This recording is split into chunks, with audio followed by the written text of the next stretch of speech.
Hey, salut tout le monde! Bienvenue sur cette nouvelle vidéo.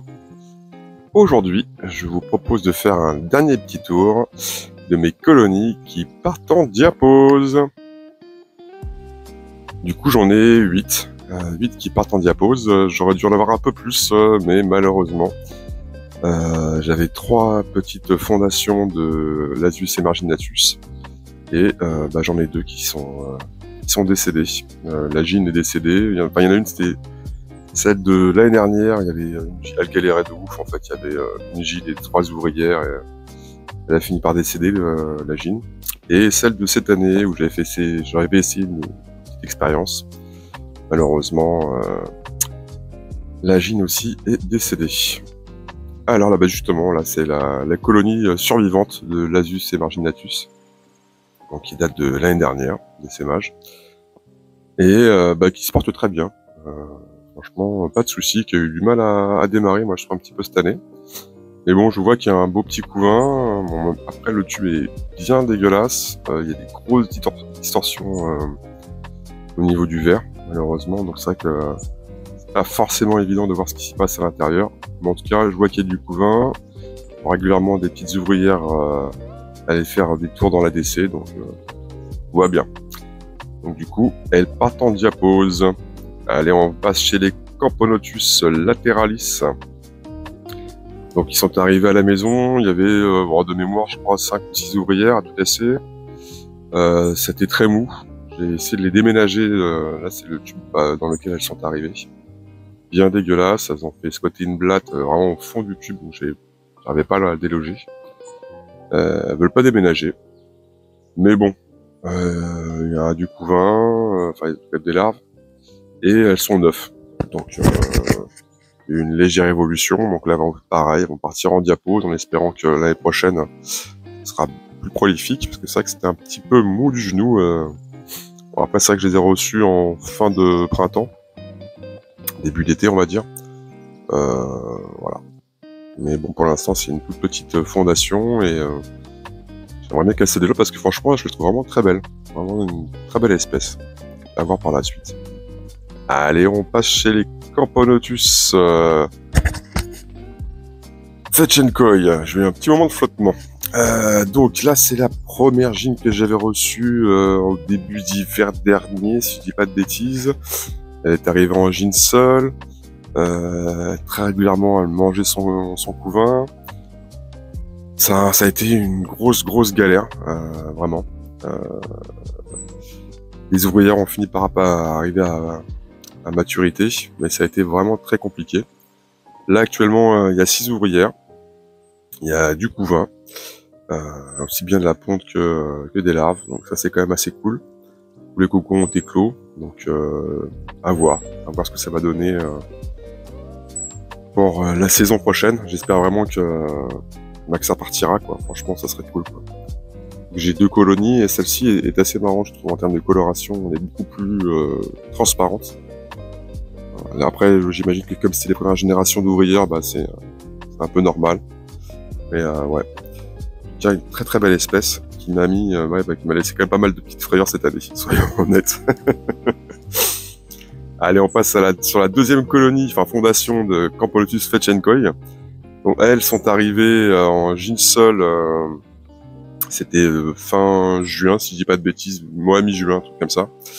Très rapidement, j'ai eu des ouvrières, et comme on peut le voir, là, par rapport à sa cousine, franchement, rien à voir. Là, il y a une bonne grosse vingtaine d'individus, beaucoup plus jaunes d'ailleurs. En termes de coloration, c'est vraiment différent. Même aussi en termes de comportement, elles sont peut-être plus nombreuses, peut-être pour ça aussi, mais en tout cas, elles sont beaucoup plus en mode exploratrice. Ça, c'est quand même assez cool. Donc oui, quand on dit que sur la même espèce, une Gine n'est pas l'autre, et là, la preuve par l'image. Donc ouais, très belle petite fondation qui fait grave plaisir à observer et qui est vraiment chouette. Donc là, pareil, tout le couvain, tous les cocons ont éclos. Il me reste plus que de la plante fraîche et une ou deux larves, si je dis pas de bêtises.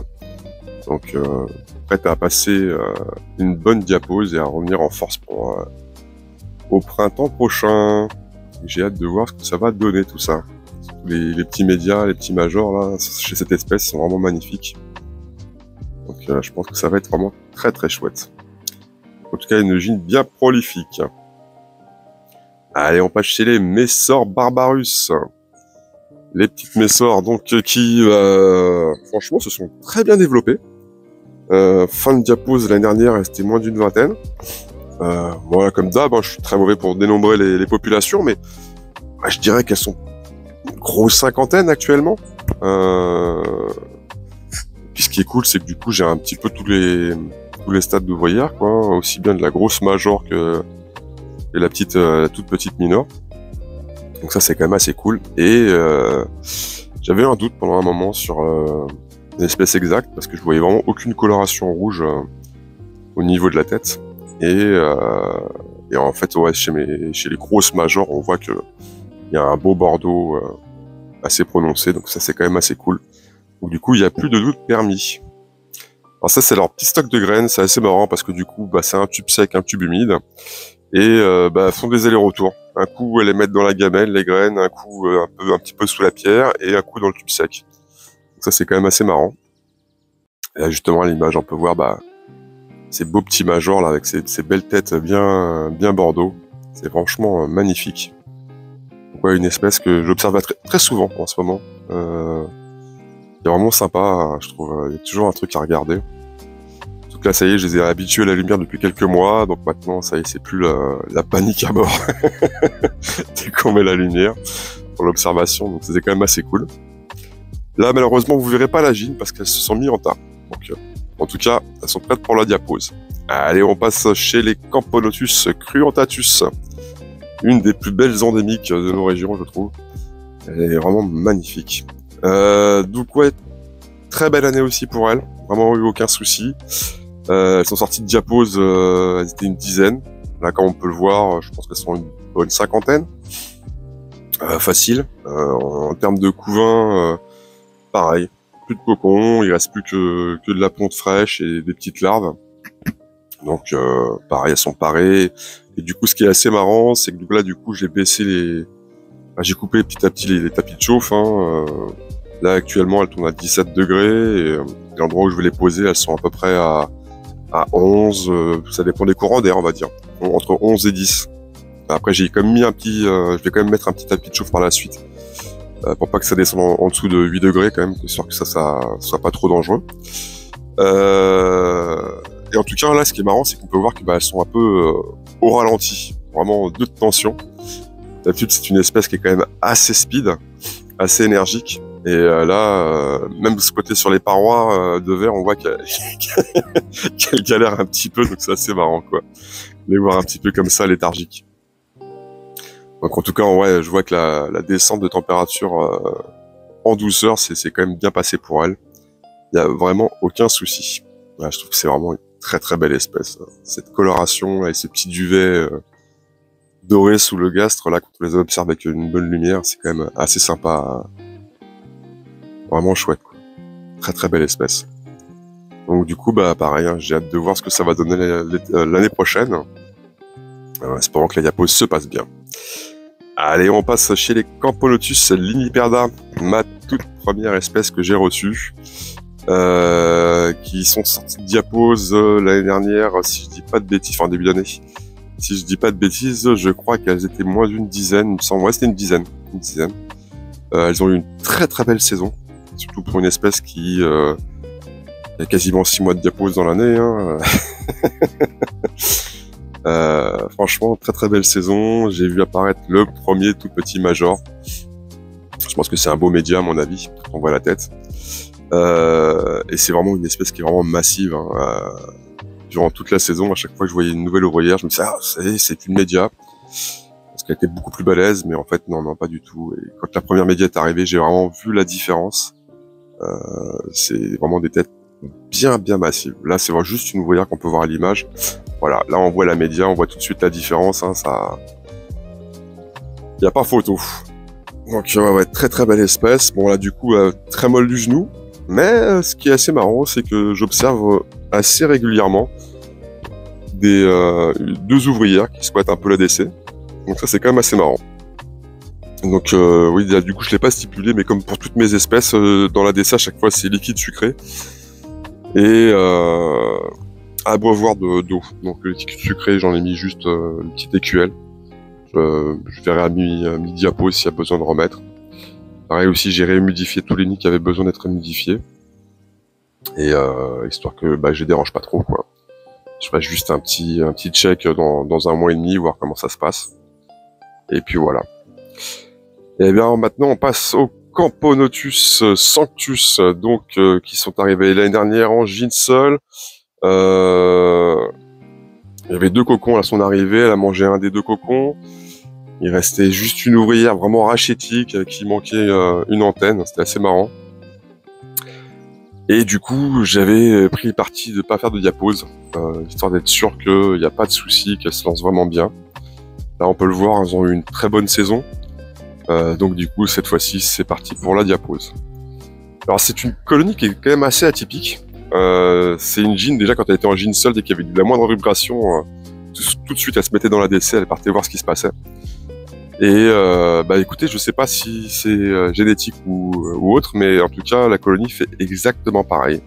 Elle a la moindre vibration, dès que je fais d'un nourrissage, je vais peut-être 2-3 ouvrières dans la DC.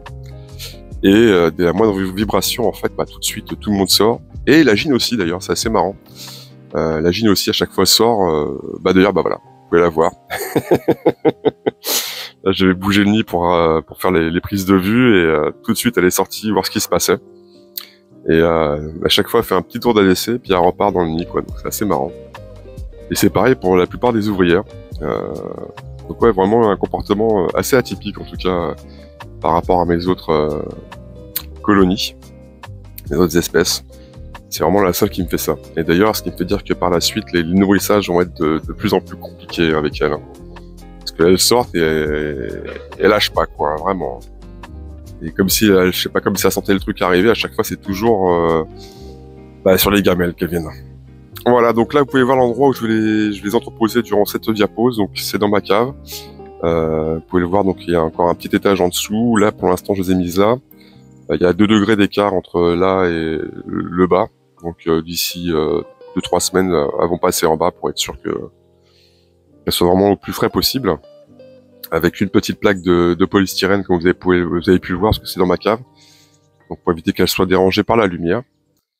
Et puis voilà, il n'y a plus qu'à, comme on dit, quoi. Donc ouais, j'ai laissé un petit thermomètre pour être sûr de bien check la température, pour être sûr que ça descende pas trop.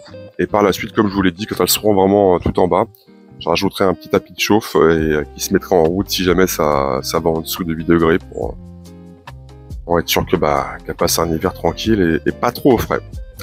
Enfin voilà, j'espère que ça vous aura plu, je vous dis à la prochaine, prenez soin de vous et prenez soin des autres. Salut tout le monde!